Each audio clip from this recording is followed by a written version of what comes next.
November 7th, 1943. A Luftwaffe mechanic at Rechlin Experimental Testing Center stands frozen, clipboard forgotten in his hand, as 8 Browning machine guns cycle through their test sequence for the first time. The sound isn't what he expected, it's worse. The captured P-47 Thunderbolt shudders on its test stand as 3,400 rounds of 50 caliber ammunition feeds through those 8 guns at a combined rate that makes the air itself seem to vibrate.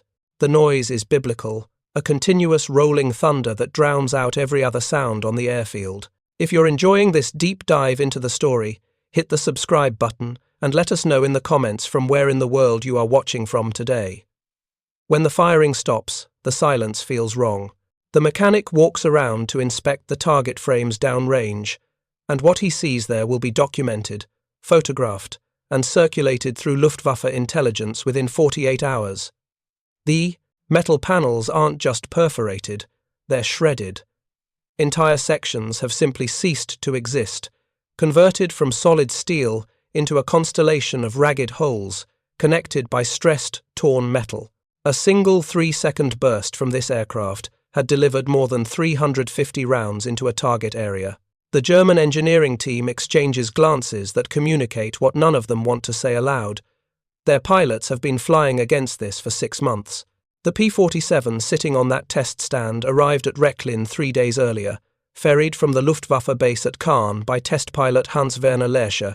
The aircraft's journey into German hands started with a navigation error that would have been comical if the implications weren't so serious. Second Lieutenant William Roach of the 358th Fighter Squadron had been returning from a bomber escort mission over France, fuel running low, weather deteriorating. Through broken clouds, he spotted what appeared to be an Allied airfield below. Familiar runway layout, recognizable structures. He brought his Thunderbolt around for landing, gear down, flaps deployed, committed to the approach, before he noticed the aircraft parked along the taxiways weren't P-47 seconds, or Spitfires. They were Focke-Wulf 190s. Roach had just landed at a Luftwaffe fighter base. The Germans couldn't believe their luck. They'd been shooting at these massive American fighters since April of 1943, watching them absorb damage that should have been fatal. Returning to England when any reasonable aircraft would have been smoking wreckage scattered across French farmland. Now they had one intact, fueled, armed, and equipped with every system operational. The Luftwaffe's technical intelligence officers arrived within hours, cameras, measuring instruments, and an almost desperate urgency to understand what they were facing. The Thunderbolt represented everything German fighter doctrine wasn't built around. Luftwaffe fighters prioritized lightweight agility, climb rate, and concentrated firepower delivered in brief, violent engagements. The Messerschmitt Bf 109 that formed the backbone of German fighter forces weighed around 7,500 pounds fully loaded. The Focke-Wulf 190, considered heavy by Luftwaffe standards, came in at 8,800 pounds. Roach's P-47 weighed 17,500 pounds. It was more than twice as heavy as the fighters German pilots flew, powered by an engine that by itself weighed more than some entire aircraft. When Luftwaffe mechanics first pulled the cowling off that captured Thunderbolt, several of them actually laughed. The Pratt & Whitney R2800 Double Wasp looked like something torn from a bomber, 18 cylinders arranged in 2 radial rows, each cylinder head the size of a man's fist, the entire assembly a monument to American industrial excess. German radial engines like the BMW 801 used on the FW190 produced 1,400 horsepower from 14 cylinders. This American monster generated 2,000 horsepower from 18, and it did so reliably at altitudes where German engines gasped for air. But the engine wasn't what obsessed the German evaluation team. It was the guns. The P-47 mounted 8 Browning AN-M2 aircraft machine guns, 4 in each wing, each gun fed by 425 rounds of 50 caliber ammunition stored in bays behind and inboard of the weapon. Total ammunition capacity, 3,400 rounds. Combined weight of fire when all 8 guns operated simultaneously, approximately 350 rounds every 3 seconds. To put that in perspective, the German evaluation team did the math immediately. A Messerschmitt Bf 109F carried one 20mm cannon and two 79mm machine guns. Total ammunition, 200 cannon rounds, 1,000 machine gun rounds. Rate of fire for the entire armament package, roughly 150 rounds per minute combined. The P-47 could deliver more than twice that volume in the same time period, and it carried ammunition for sustained combat that would drain a 109's guns dry 3 times over. The test firing at Rechlin wasn't the first time German pilots had experienced P-47 firepower. They'd been on the receiving end since spring. But experiencing something in combat and understanding it from an engineering perspective are entirely different revelations. Combat is chaos. You're pulling Gs, managing throttle, tracking multiple aircraft, trying not to die. You don't have time to analyze why the American formation ahead can throw up what looks like a wall of tracer fire. In the controlled environment of Rechlin's test range, German engineers could measure exactly what their pilots faced. Each Browning AN-M2 had a cyclic rate of approximately 800 rounds per minute. Multiply that by 8 guns, and the P-47's theoretical cyclic rate approached 6,400 rounds per minute. In practice, the guns were stagger-fired to reduce vibration and barrel wear, but even staggered, the volume of fire was unprecedented for a single-engine fighter. The ammunition itself added another layer to German concerns. The 50 caliber BMG cartridge, Browning machine gun, measured 5.5 inches long with a bullet weighing over 700 grains, nearly 1.5 ounces of solid projectile. Muzzle velocity exceeded 2,800 feet per second. The Americans loaded multiple ammunition types in their belts. Armor-piercing, incendiary, ball, and tracer rounds mixed in patterns that gave pilots both visual feedback and anti-aircraft capability. German engineers test-fired captured American ammunition through the Thunderbolt's guns into various targets: sheet aluminum representing aircraft skin, armor plate simulating pilot protection, structural members replicating wing, spars and fuselage frames. The armor-piercing incendiary rounds, designated API, performed disturbingly well. At 400 yards, typical combat range, API rounds punched through 10mm armor plate. That was thicker protection than most German fighters carried. The incendiary component ignited on impact with hard targets, increasing the likelihood of fire in fuel systems or hydraulic lines. The test reports compiled at Rechlin read like engineering horror stories for Luftwaffe fighter pilots. One section analyzed what happened when P-47 fire concentrated on a single target. In combat, 8 guns converging their fire created what pilots called a cone of destruction. The guns were harmonized, bore-sighted to converge at a specific range, usually between 250 and 300 yards. Inside that convergence zone, a brief trigger squeeze delivered enough projectiles to physically dismantle an aircraft. The German test team set up a surplus Messerschmitt Bf 109 airframe at 300 yards and subjected it to a 2-second burst from the captured Thunderbolt. The 109's fuselage absorbed 47 hits. The engine took 11 rounds. Both wings showed multiple strikes. Most critically, the fuel tank behind the cockpit ruptured in 6 places. In combat, that 109 would have been a fireball before the pilot could react. German pilots had been reporting this for months, but seeing it demonstrated under test conditions brought home the tactical implications. Luftwaffe doctrine emphasized quick slashing attacks, diving from altitude advantage, firing a concentrated burst, then climbing away before the target could react. This worked brilliantly against RAF fighters and early American types. It worked significantly less well against P-47 seconds, and now the German engineers understood why. The Thunderbolt's combination of heavy structure and redundant systems meant it could absorb hits that would kill other fighters. But, more importantly, if a P-47 pilot got his guns on target, the sheer volume of fire made evasion almost impossible. If you find this story engaging, please take a moment to subscribe and enable notifications. It helps us continue producing in-depth content like this. German fighters relied on maneuverability to spoil enemy tracking solutions. You couldn't outturn the lead if the lead was a stream of 300 rounds per second. Hauptmann Theodor Rosarius commanded the evaluation unit that would eventually bear his name, Zirkus Rosarius, the Rosarius Circus. His mission was straightforward: test captured Allied aircraft, determine their performance characteristics and vulnerabilities, then tour Luftwaffe fighter units teaching pilots how to counter these aircraft effectively.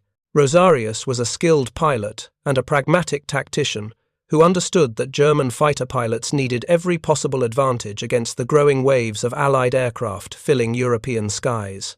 The captured P-47, designated T-9 plus FK in German markings, became one of Rosarius's priority aircraft. Throughout late 1943 and into 1944, the Circus travelled to operational Luftwaffe bases across Germany and occupied Europe, bringing examples of Allied fighters for frontline pilots to examine and, when possible, fly. The demonstrations were eye-opening and often sobering. At each base, Rosarius's team would set up displays showing the P-47's ammunition capacity, gun layout, and firing patterns. They'd explain the convergence zones, the rate of fire, the types of ammunition. Then they'd discuss tactics, how to avoid presenting a target profile in the Thunderbolt's optimal firing envelope, how to exploit the P-47's limitations in turning combat, how to attack from angles where the American pilot couldn't bring all 8 guns to bear. But underlying every tactical discussion was an uncomfortable truth that became more obvious with each demonstration. German pilots were facing aircraft designed around completely different priorities than their own fighters. Luftwaffe doctrine emphasized pilot skill, aircraft, agility, and tactical superiority. The Americans had built an airplane that said, "Your pilot will survive, even when everything goes wrong." The firepower was just one manifestation of that philosophy. Those 850s weren't just about destroying enemy aircraft. They were about giving American pilots overwhelming firepower advantage, so they didn't need to be as aggressive, didn't need to close to knife-fighting range, didn't need to take the risks that got pilots killed. A P-47 pilot could engage from 400 yards, deliver devastating fire, and disengage before the target even knew what was happening. German test pilots who flew the captured Thunderbolt came away impressed and deeply concerned. Oberstleutnant Walter Wolfram, an experienced Luftwaffe pilot who tested multiple Allied aircraft types, later recalled his experience with the P-47. It was too big. The cockpit was immense and unfamiliar. But he also noted the firepower with professional respect. 8.50 calibers firing simultaneously created a psychological effect beyond the physical damage. The sound, the volume of tracer fire, the knowledge that every visible tracer represented 4 additional invisible rounds, it changed how pilots approached combat. The Rechlin Test Center's final report on the P-47 Thunderbolt, circulated to Luftwaffe fighter commands in December 1943, included a section specifically addressing the aircraft's armament. The report noted that American pilots appeared to favor boom and zoom tactics, diving attacks from altitude that maximized the P-47's excellent high-speed performance and concentrated firepower advantage.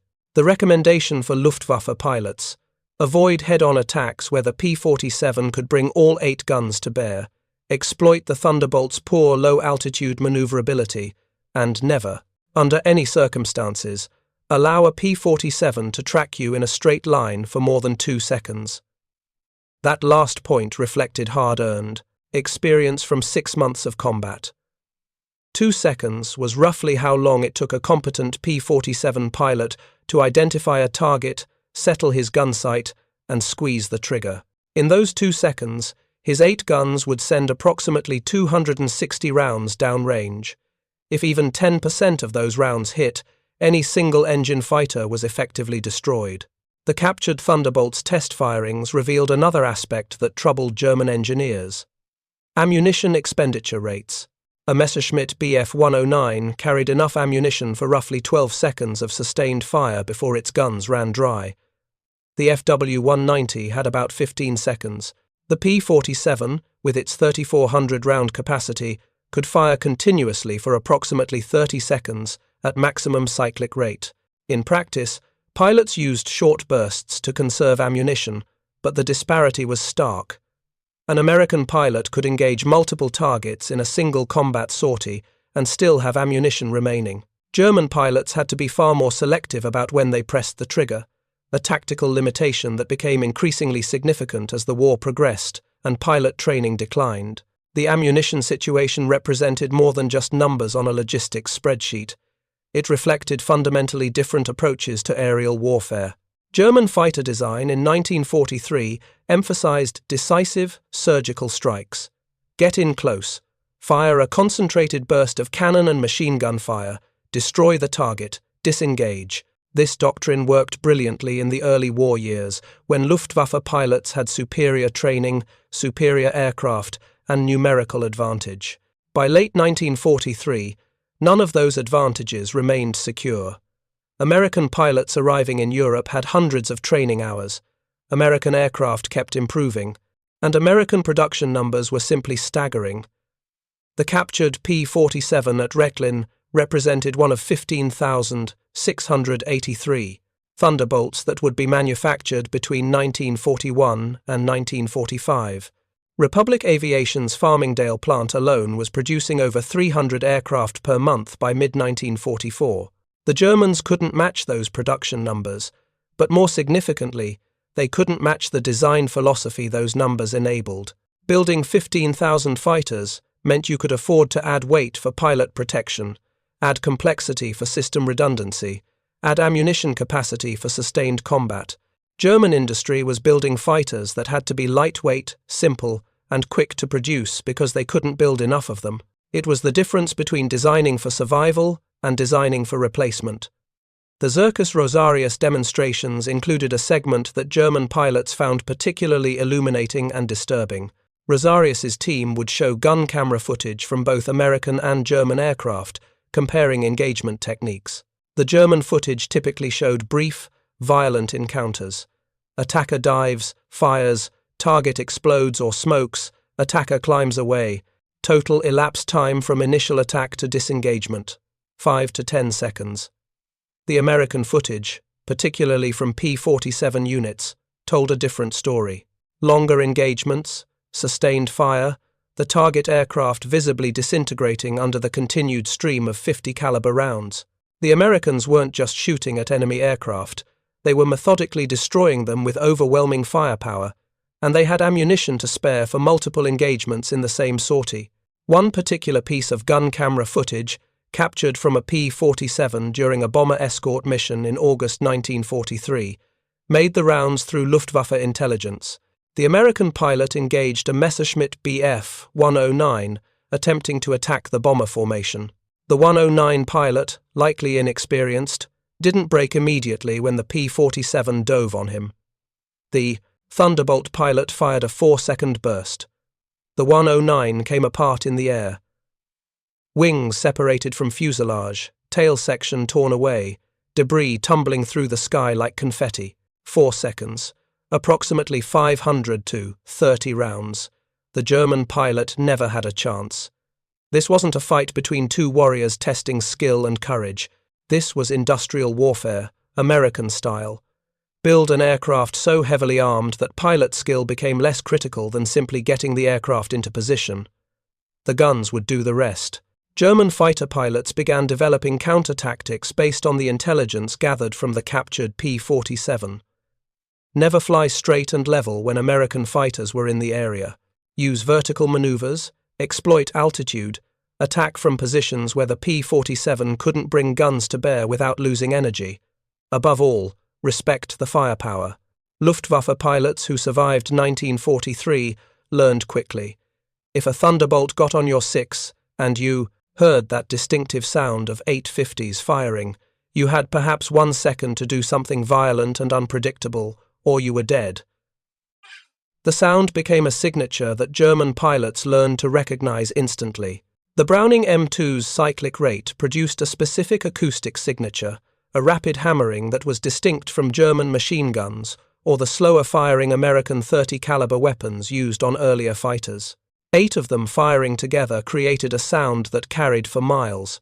German pilots would later describe it as hearing death approaching at 700 miles per hour. But understanding the threat and countering it effectively were different challenges. The P-47's firepower was just one component of a weapons system that included the aircraft's high-altitude performance, its rugged construction, and increasingly, the growing skill of American pilots.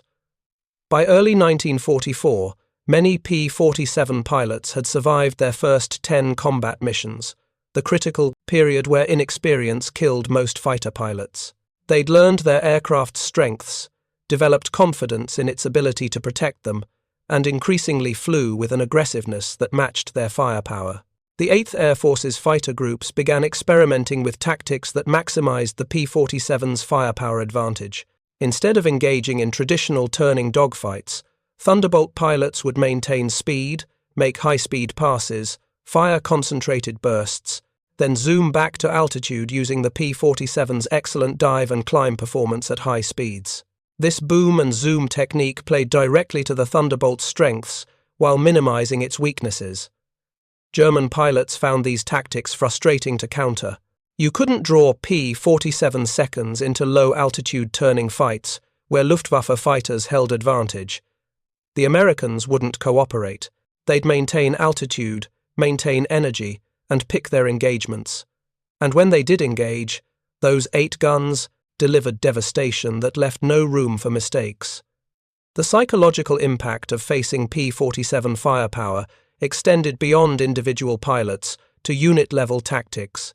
Luftwaffe fighter commanders found themselves advising pilots to avoid engagement with Thunderbolts unless conditions were overwhelmingly favorable. Better to let the P-47 seconds pass and attack the bombers they were escorting. The bombers were the strategic threat anyway.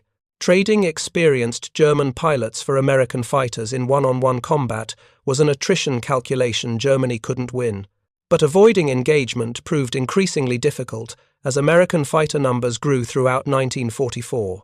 The P-47 units multiplied, their pilots gained experience, and their tactics became more refined. By summer 1944, Thunderbolts were conducting fighter sweeps ahead of bomber formations, actively hunting German fighters rather than waiting for them to attack. The hunters had become the hunted. The captured P-47 at Rechlin underwent extensive testing of its gun harmonization system, the process of aligning all 8 guns to converge at a specific range. German engineers discovered that American armorers could adjust convergence from 200 to 400 yards, depending on mission requirements and pilot preference. For bomber escort, longer convergence ranges allowed engagement before German fighters closed on the bombers. For ground attack missions, shorter convergence concentrated fire for pinpoint accuracy. This flexibility impressed the German technical team. Luftwaffe fighters typically had fixed harmonization set during manufacturing. Adjusting convergence in the field required specialized tools and significant time. The P-47's gun mount system allowed armorers to make adjustments quickly using standardized procedures. It was another small example of American design philosophy. Build systems that maintainers could service rapidly in field conditions. The maintenance aspect became another revelation for German observers. The P-47's gun installation was designed for rapid removal and replacement. Each gun could be extracted from its wing bay, serviced or replaced, and reinstalled in approximately 30 minutes by trained armorers. The Germans had watched American fighter units maintain operational readiness rates that seemed impossible given the complexity of the aircraft. Now they understood one reason why. The Americans had designed every system for field maintenance by moderately skilled technicians. You didn't need factory-level expertise to keep a P-47 operational. You needed decent tools, adequate spare parts, and the standardized procedures that American military training emphasized. The ammunition feed system received particular attention during Rechlin testing. Each gun used a disintegrating link belt that fed rounds from ammunition boxes mounted inboard of the weapons. The system was reliable, relatively jam-proof, and allowed for mixed ammunition loading. Armorers could load specific sequences: armor-piercing, incendiary, tracer, ball rounds in patterns that pilots requested. Some pilots preferred tracers every 5th round for visual feedback. Others wanted tracers minimized to avoid revealing position. The system accommodated either preference. German aircraft used different feed mechanisms, many still relying on drums or non-disintegrating belts that required more maintenance and were more prone to jamming. The Americans had solved these problems through brute force engineering. Make everything robust, over-engineered, and reliable. If it adds weight, add more engine power. If it costs more, build more factories. The industrial capacity to implement this philosophy was something Germany simply couldn't match. Hans Werner Lercher, the test pilot who ferried the captured P-47 from Caen to Rechlin, later wrote extensively about his experiences flying Allied aircraft. His observations about the Thunderbolt focused less on its overwhelming firepower and more on the aircraft's overall design integration. Everything worked together. The big engine provided power for high-altitude performance. The turbocharger maintained that power where other aircraft struggled. The heavy structure absorbed combat damage. The redundant systems kept the aircraft flyable when components failed, and the 850 caliber guns delivered firepower that made the P-47 dangerous to anything it could catch. Lerch noted something that German pilots increasingly reported from combat. P-47 pilots seemed less worried about being hit. They flew more aggressively, took more risks, pressed attacks longer than pilots in more fragile aircraft. This wasn't bravado or recklessness. It was confidence in their aircraft's ability to protect them. When you know your fighter can absorb multiple cannon hits and keep flying, when you know your fuel tanks won't explode from incendiary rounds, when you know you have firepower advantage over Lothar, anything you encounter, you fight differently. That confidence translated into combat effectiveness that couldn't be captured in performance specifications or firepower statistics. A pilot who hesitates, who breaks off attacks early, who conserves ammunition obsessively, is less effective than a pilot who commits fully, who presses attacks, who uses his weapons without fear of running dry. The P-47 enabled American pilots to fight with that kind of confidence. By mid-1944, the Zirkus Rosarius stopped visiting frontline units as frequently, not because the program wasn't valuable, but because German pilots didn't need demonstrations anymore. They knew what they faced. Every pilot had encountered P-47 seconds. Many had been shot at by those 8 guns.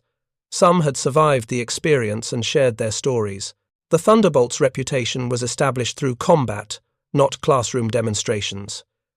The reputation centered on 3 characteristics: ruggedness, high altitude, performance, and devastating firepower. German pilots learned to respect all 3, but the firepower created the most visceral fear. You could outmaneuver a rugged aircraft. You could avoid high-altitude engagements. But if those 8 guns tracked you, even briefly, the volume of fire was simply overwhelming. German after-action reports from late 1943 and 1944 increasingly mentioned P-47 firepower in terms that approached awe. Experienced Luftwaffe pilots, veterans of combat on multiple fronts, described the Thunderbolt's guns as unlike anything they'd encountered. The closest comparison was attacking a bomber formation's defensive fire, except this came from a single fighter that could outrun you at altitude and outdive you at any speed. The strategic implications troubled Luftwaffe command more than tactical considerations. Germany was losing the ammunition war as surely as they were losing the fuel war and the pilot training war. Every combat sortie meant precious ammunition expended. Every engagement with American fighters meant using scarce rounds that couldn't be used against bombers. And the Americans just kept coming. More fighters, more pilots, more ammunition. An industrial tsunami that German production couldn't hope to match. The 850 caliber guns on a single P-47 represented 3,400 rounds of ammunition. A Luftwaffe fighter group might have 12 aircraft operational on a given day.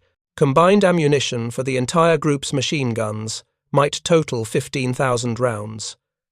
A single P-47 squadron, with 16 aircraft, carried more than 54,000 rounds. The Americans were bringing firepower to the fight that approached what entire German fighter groups could muster. This disparity extended to training. American pilots practiced gunnery extensively during training, burning through ammunition quantities that would have scandalized German logistics officers. They learned to lead targets, adjust for deflection, estimate range, all through repetitive practice with live ammunition. By the time an American pilot arrived in Europe, he'd fired thousands of training rounds. German pilots in late war training were lucky to fire a few hundred rounds before assignment to operational units. The result showed in combat efficiency. American pilots might not outfly German veterans in pure aircraft handling, but they could outshoot them. When the trigger was pressed, rounds went where they were aimed with practiced consistency.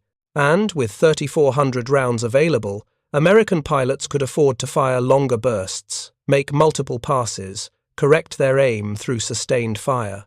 German pilots had to make every burst count because they might only get 3 or 4 chances before their ammunition was exhausted. The captured P-47's guns were eventually removed and test-fired extensively at Rechlin. German engineers wanted to understand the Browning M2's reliability under various conditions. They fired tens of thousands of rounds through the weapons, documenting failure rates, examining wear patterns, testing ammunition compatibility. The conclusions were sobering. The American machine guns were exceptionally reliable, easy to maintain, and tolerant of field conditions that would jam or damage more delicate weapons. One test involved deliberately not cleaning the guns between firing sessions. The German team wanted to know how long the Brownings could operate with minimal maintenance. They fired over 5,000 rounds through a single gun with only basic cleaning between sessions. The gun continued functioning.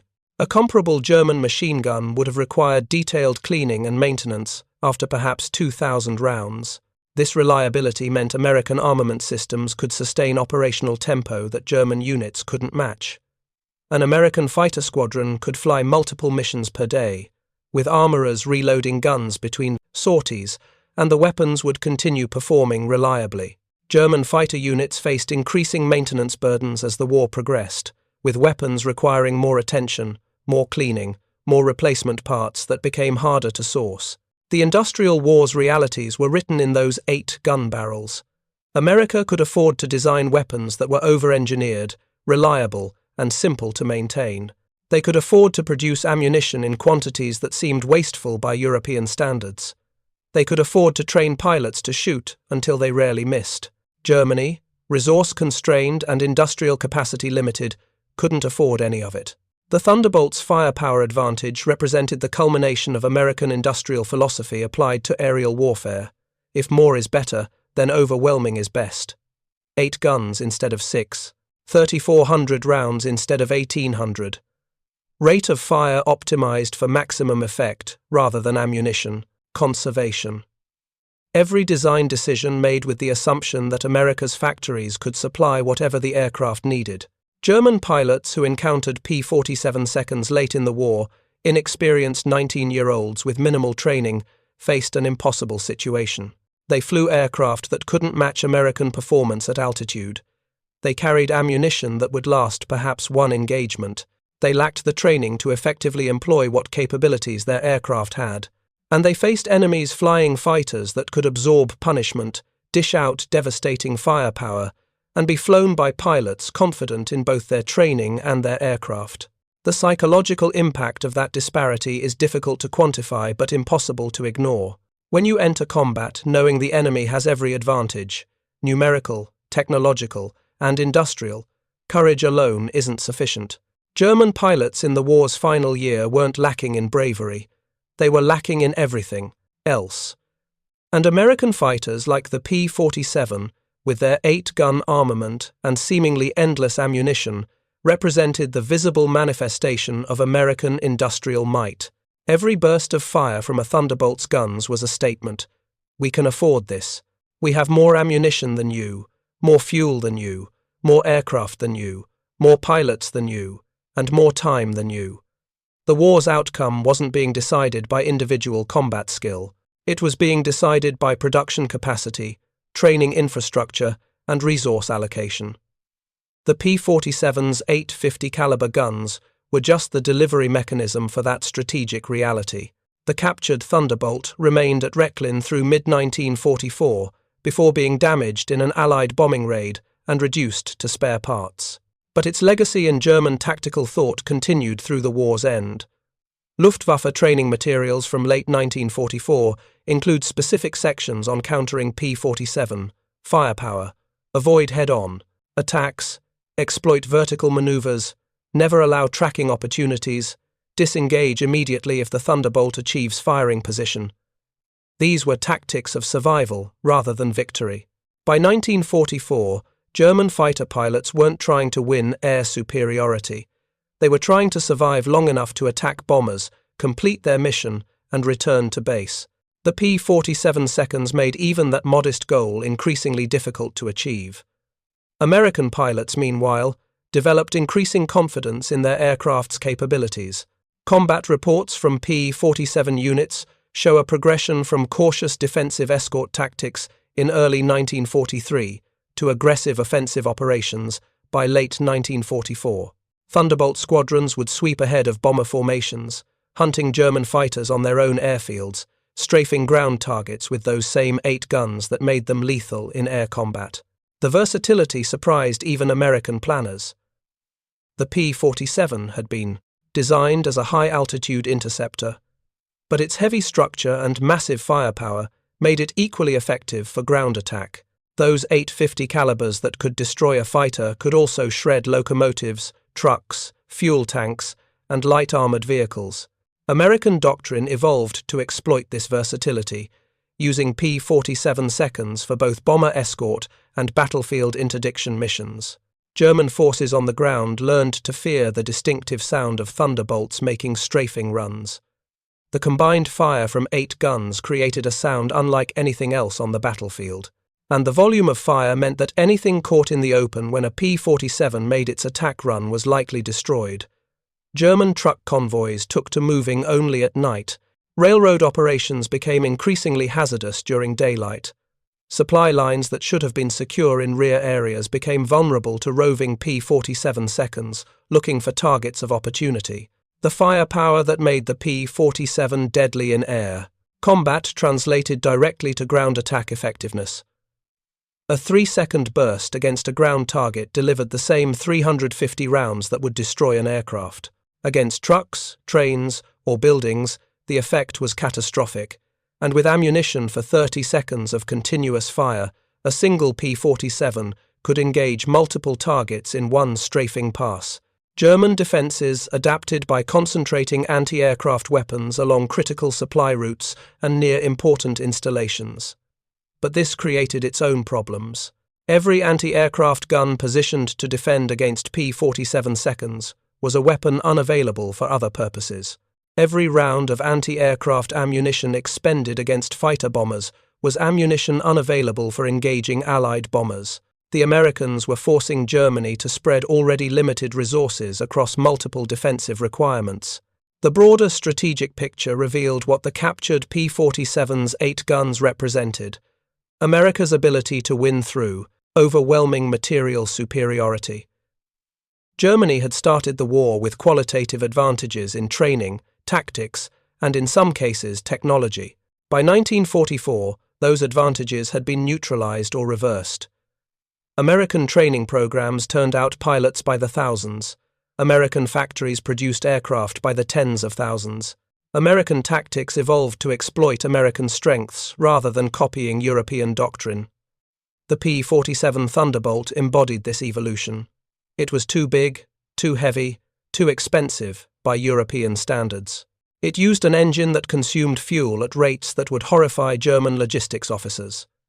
It carried more ammunition than seemed reasonable. It mounted 8 guns, when doctrine suggested 6 was sufficient. By European standards, it was excessive. By American standards, it was adequate. Because America could afford adequate. America could afford to build fighters that brought pilots home, could afford to train those pilots extensively, could afford to supply them with ammunition in quantities that meant they never had to conserve fire, could afford to develop tactics that emphasized American advantages rather than trying to match European norms. The 8 guns on the P-47 were just one visible symbol of that industrial capacity. But they were a symbol that German pilots learned to recognize and respect. When a Thunderbolt's guns opened fire, they weren't just hearing machine guns. They were hearing the sound of American industry translated into combat power. They were hearing 3,400 rounds of evidence that Germany couldn't win this war. Thank you for watching. For more detailed historical breakdowns, check out the other videos on your screen now and don't forget to subscribe.